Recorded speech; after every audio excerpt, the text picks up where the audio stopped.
Well, Inspector, what does it say? It says, Doctor, that at first light tomorrow, a gang of police workmen are going to set to divert the river that runs through this estate. Divert the river? Yes. We're going to drain the moat.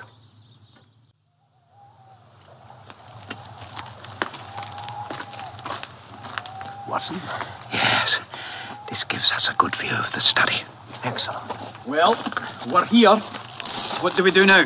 We possess our souls in patience. Well, why are we here at all? Try to make as little noise as possible. We have to set the scene, to glorify our results sometimes.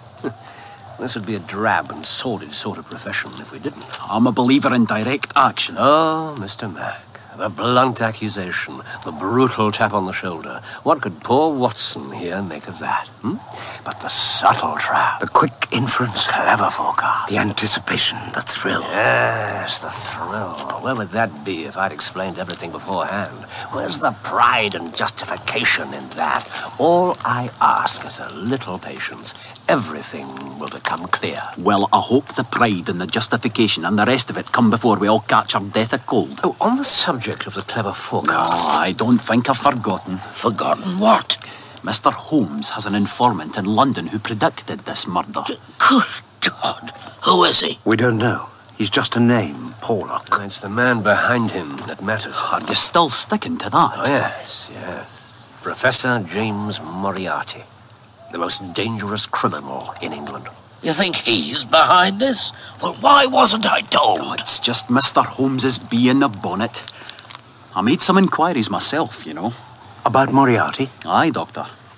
I went to see him. Did you indeed? And I'm bound to say that he struck me as a very respectable, learned and talented sort of man. Oh, I'm glad you've got so far as to recognise the talent. Oh, man, you can't help but recognise it. I had a chat with him about eclipses. Eclipses? Was that what you wanted to chat with him about? Well, no, it wasn't. To be truthful with you, how the talk got that way, I can't think. Yeah. But somehow it did. And I'll tell you, he had out a reflector, lantern and a globe, and he made it all seem clear to me in a minute. Eclipses. Something dark concealing something light. Moriarty's mirror image, and explained with a reflector lantern. He was playing with you. He lent me a book on the subject too, but I don't mind saying it was a bit over my head. But his whole manner, it struck me he'd have made a grand minister of the kirk. Dear God. I'm telling you, Mr. Holmes, when he put his hand on my shoulder as we were parting, it was like a father's blessing before you go out into the cold, cruel world. The man's a genius. Mr. Mac, James Moriarty sits at the centre of a web that stretches across the entire criminal world. But you have no proof, man. He draws checks on 6 different banks. He owns priceless works of art, and he pays his chief of staff £6,000 a year. That's more than the Prime Minister The gets. professor's official salary is $700 per annum. But how can this professor be connected with this affair? Look, What is it? it's what we've been waiting for. There's a light in the study. Someone's moving about. Can you see what it is? No, wait.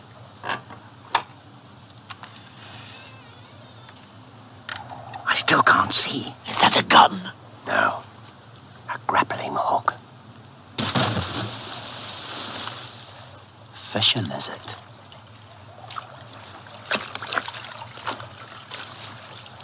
There. What is it? Now, come on!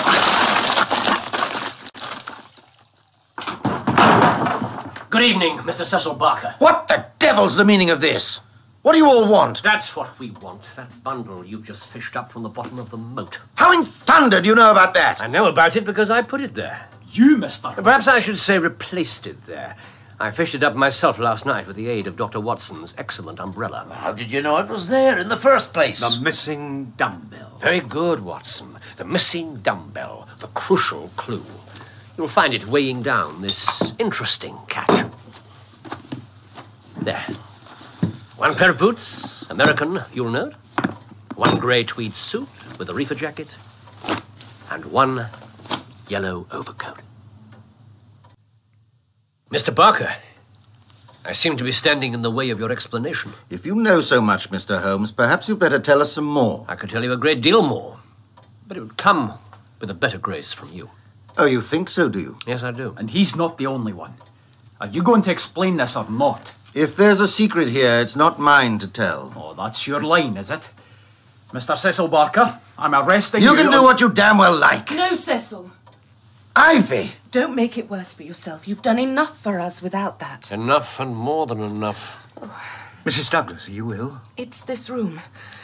I'll be all right. Madam, I urge you to take the police completely into your confidence. Yes. Yes, I shall.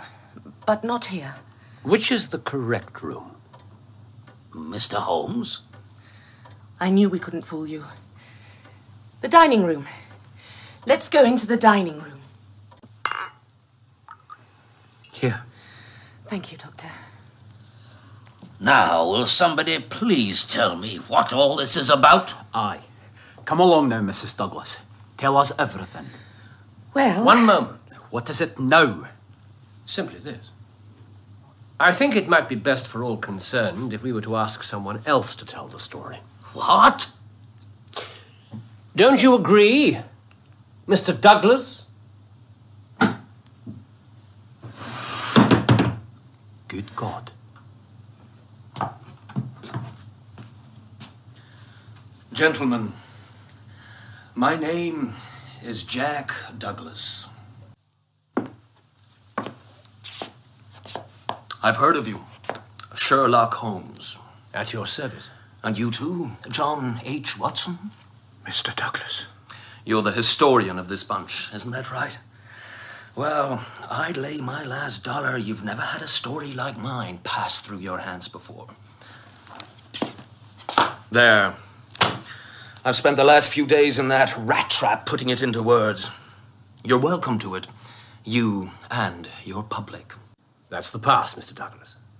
What we want is your story of the present. No, wait. Just wait. Are you truly Jack Douglas of Burleston Manor? I am, sir. Leastways, I am now. Then whose death have we been investigating these last 2 days? And where the devil did you spring out Mr. from? Mack, you wouldn't read that excellent pamphlet. The history of the house. Of course. Yes, it really is very informative. The architecture, the design, the gardens, the various owners, the concealment of King Charles during the Civil War. Apparently, your people didn't hide in those days without reliable places to hide in. And a bolt hole that's been used once can be used again. How long have you been playing this trick on us, Mr. Holmes? Yes, how long have you let us waste our time and our efforts on a wild goose chase? Not for one instant. It was only last night that I knew for sure that the dead man wasn't Jack Douglas, but your elusive cyclist. And that Douglas was almost certainly still in the house, waiting for quieter times and his chance to slip away. Well, you figured it out right. So is this still a murder investigation, or isn't it? Mr. Douglas? I don't know how I stand under your law, but I'll tell you this. There's been nothing in this business I wouldn't do again. And I think the same goes for Ivy and Cecil there. We've done nothing we're ashamed of. Nothing. It all comes down to this. There are men who have good cause to hate me. They hunted me from Chicago to California, and they chased me out of America. But when I moved here and settled down with a new name and a new life, I thought they'd never find me. Well, I was wrong. You saw one of these men when you went into Tunbridge Wells. The worst of them all. But I know my business, Mr. Holmes. I made sure he didn't see me. You came back here and waited for him to track you down. I did. It happened a damn sight sooner than I was expecting.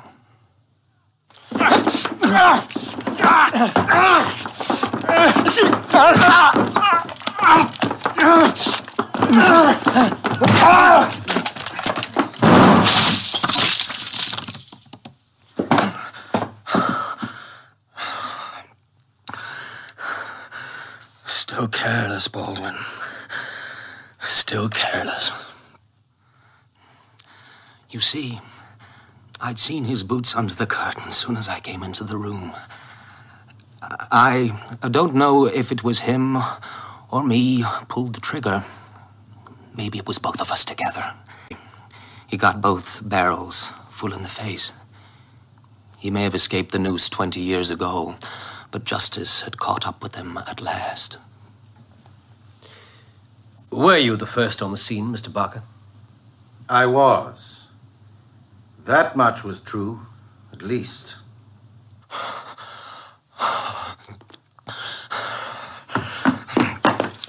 Good God in heaven! John, what's happening? Ivy, don't come in! You did see the body. No wonder you couldn't bear to be in the room just now. Yes, I saw it. I don't think I'm ever going to get that sight out of my head. Come on, my love. Sit down now.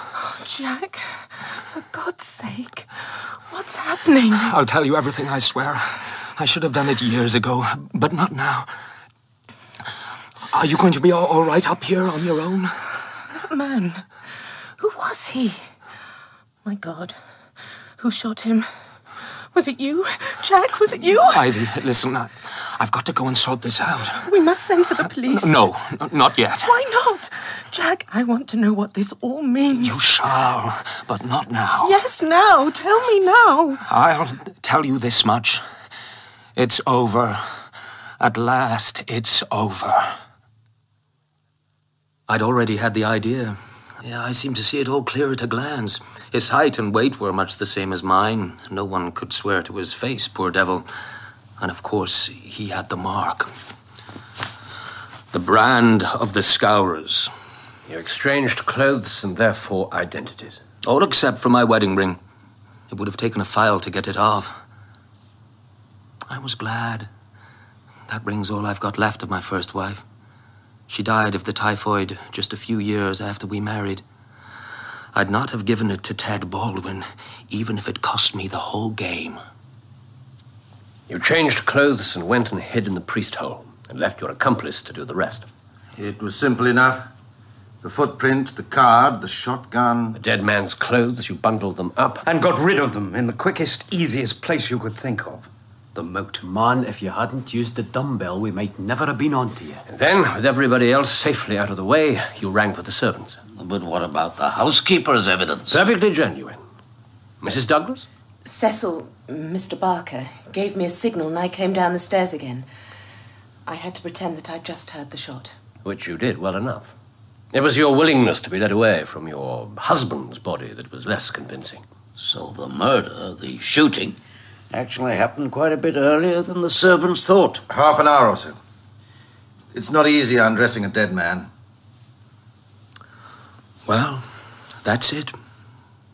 It seemed to me that all I had to do was lie low for a while, then I could get away someplace. Ivy could come out and be with me, and we could finally live at peace. A new life in a new land. That's the truth. The whole truth, so help me God. Now, what are you going to do with me?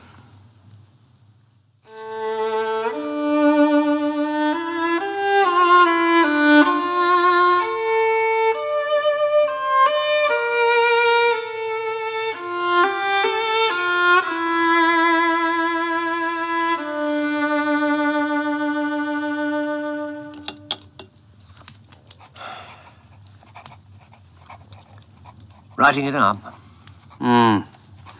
Getting my notes in order. You're not using Douglas's own words? More or less. But I gave him his manuscript back. Oh. I thought he ought to have it. It's an historic sort of document. Oh, I suppose so. Certainly a splendid story. And with the right ending, too. Killing in self-defense. And just a mild warning about trying to deceive the police. Very satisfactory.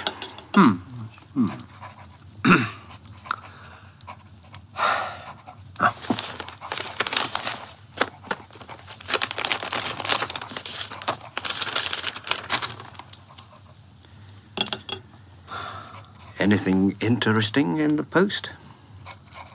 What? That's how this whole business started, isn't it?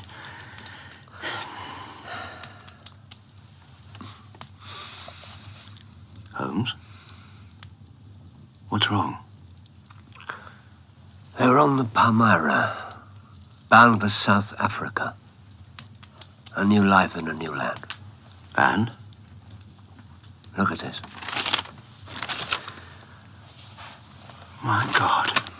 Lost overboard in a calm sea.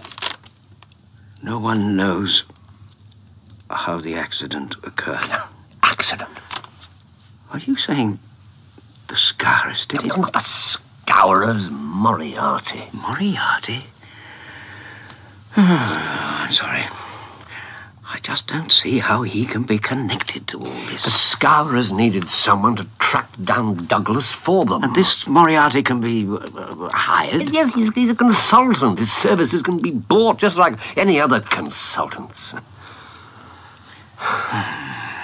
But even if you're right, the Scourers had their own assassin.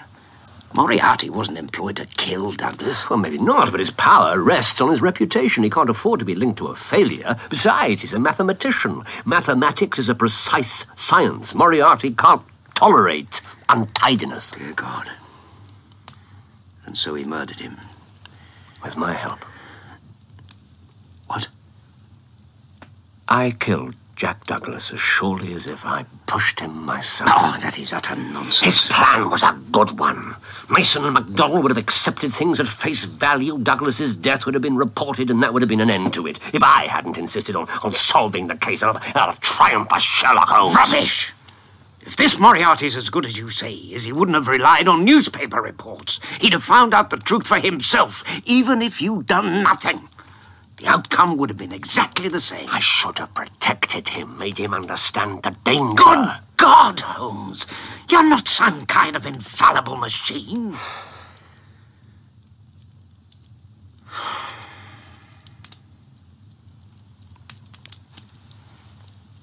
You mustn't do this to yourself. You mustn't.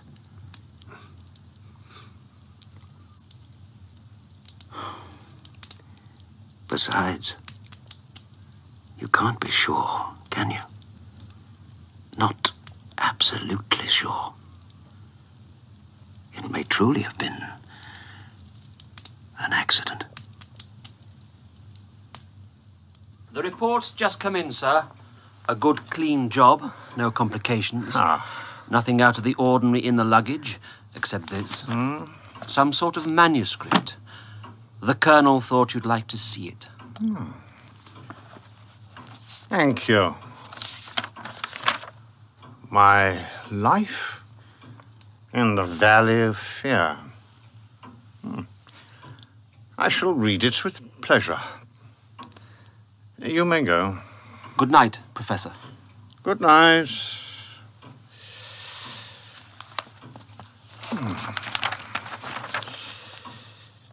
It was the 4th of February in the year 1875, and the snow lay deep in the gorges of the Gilmerton Mountains.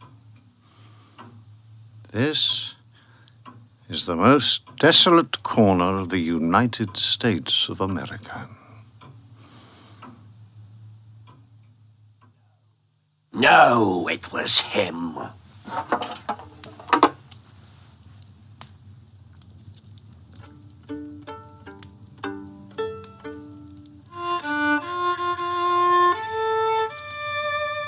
I can tell a Moriarty when I see one.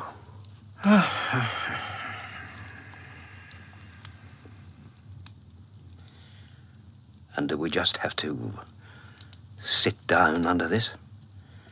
Can no one get level with this man? No, I don't say that. I don't say that he can't be beaten. But you must give me time. You must give me time.